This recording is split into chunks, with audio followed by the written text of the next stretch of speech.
wet on wet or dry brush.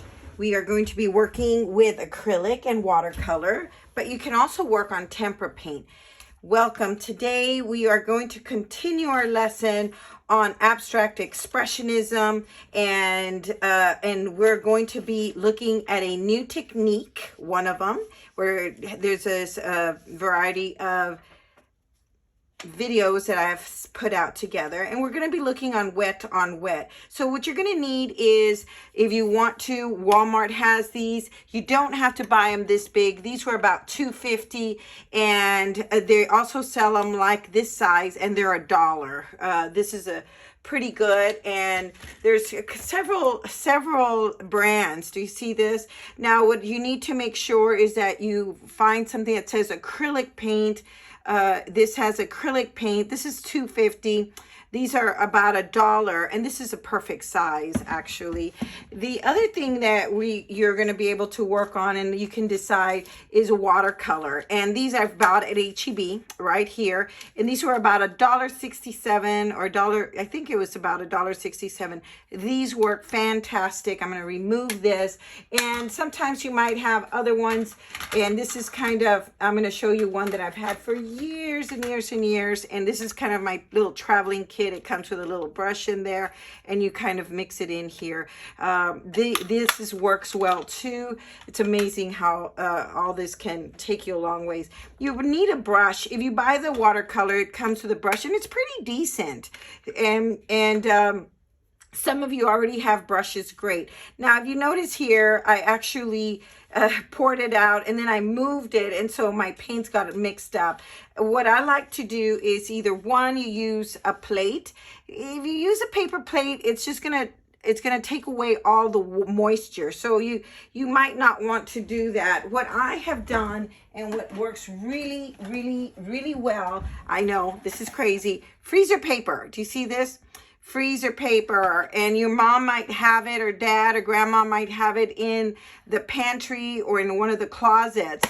And basically it's this white paper, and it has a wax residue. I love it because, and this has always been my painting palettes.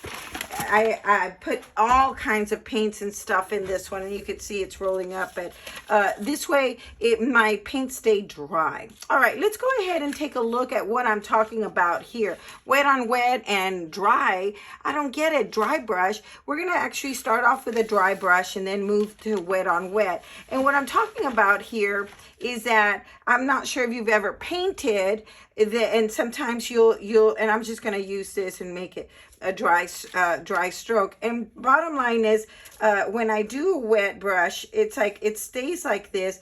But let's say I'm going to go ahead and paint here. And this is actually, let me move this. This is actually considered wet on wet. So bottom line is, sometimes I won't mix it over here, but I will actually work on putting it out. And I put enough paint. I don't put a little bit of paint. If I put very little bit of paint, what is going to happen is that it's going to give me that dry look. So let's take care of this. I'm going to add yellow here. And so this is very much so an abstract expressionist kind of thing. So I can go ahead and paint very quickly, and I make it thick enough where it still stays wet. And you see how I can actually come in, and let's say I'm going to add a red here.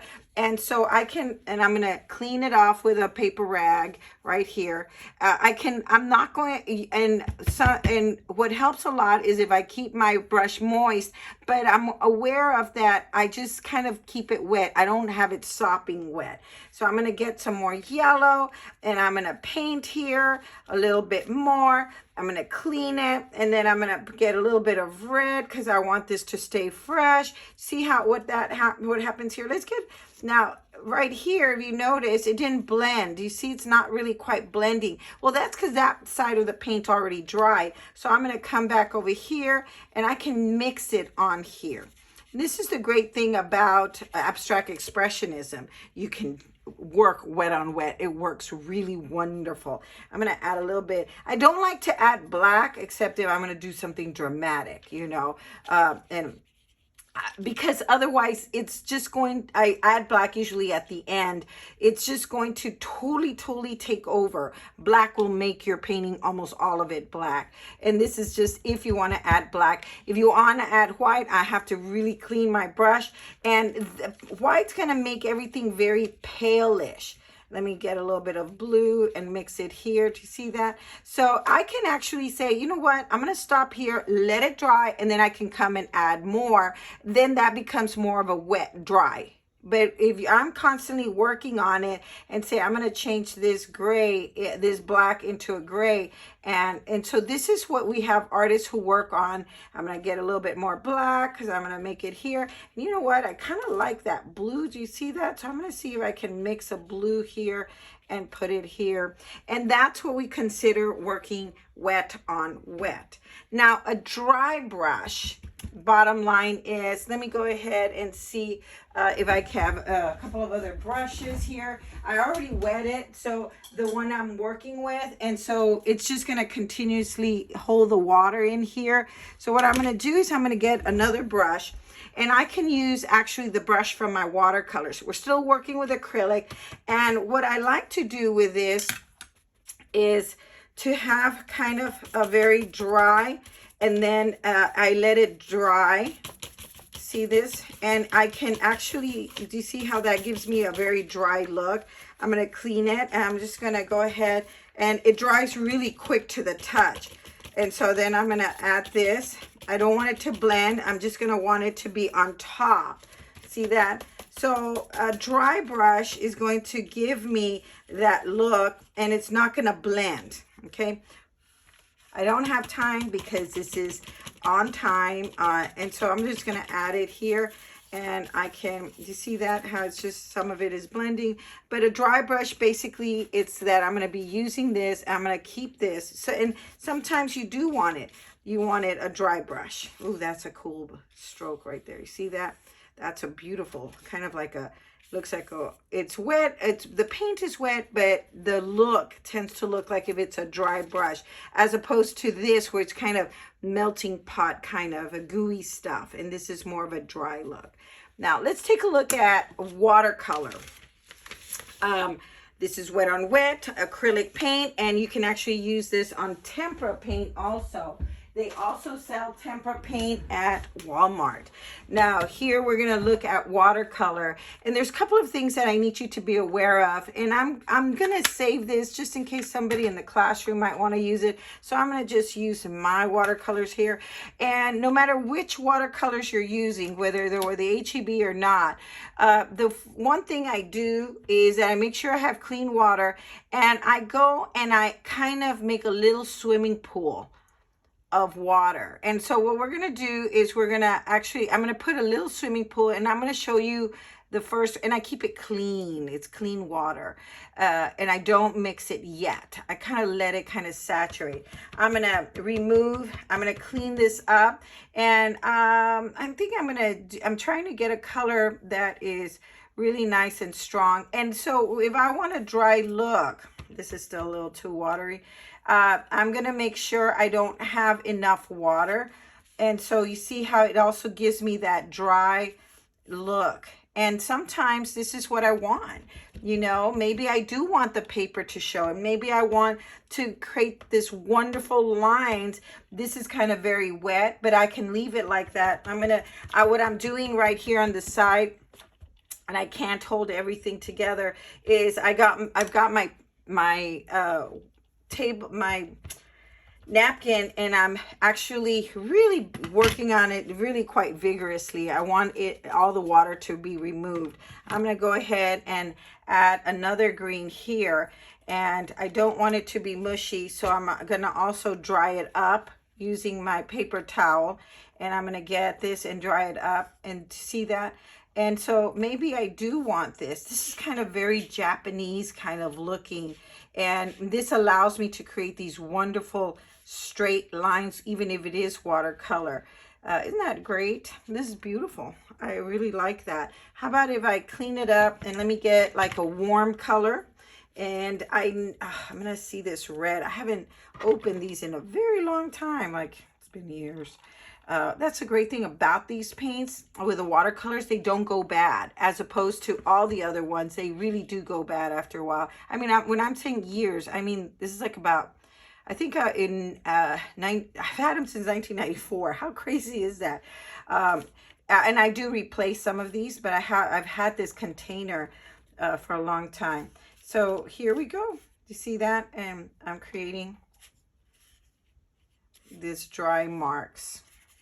And I still can do little squigglies. So this is more of a watercolor, but with a dry brush, and I'm always drying it.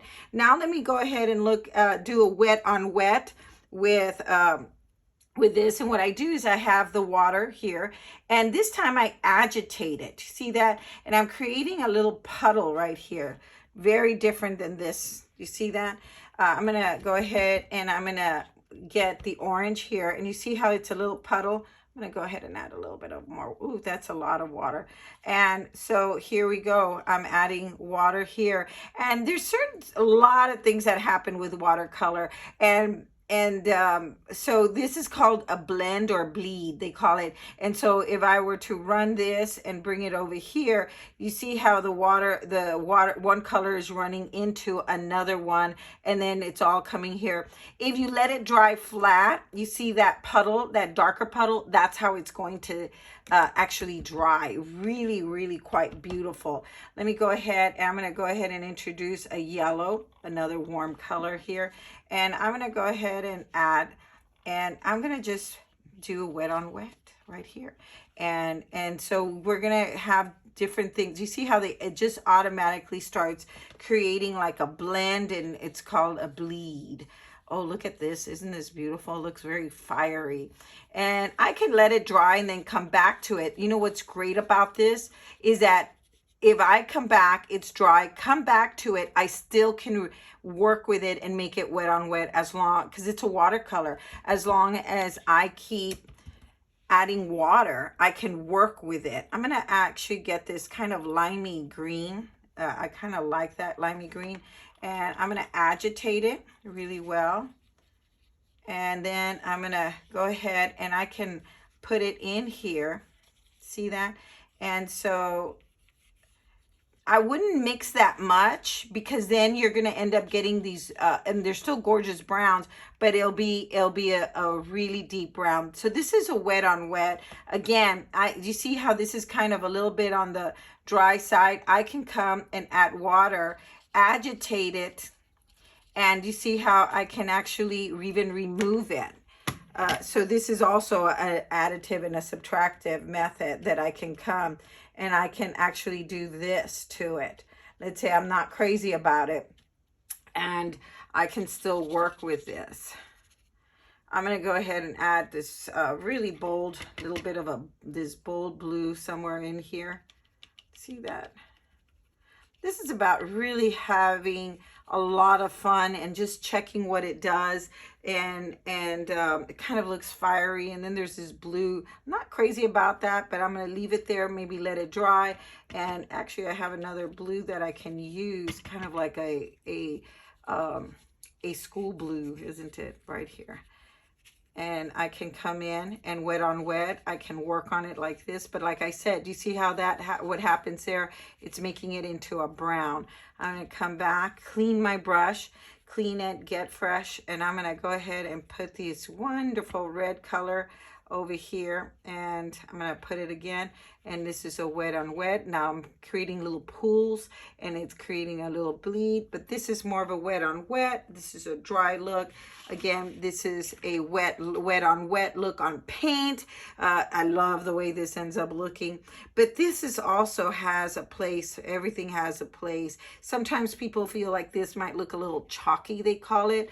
Again, it just depends what you're trying to get at and what your emotion is going to be. What is your story about this?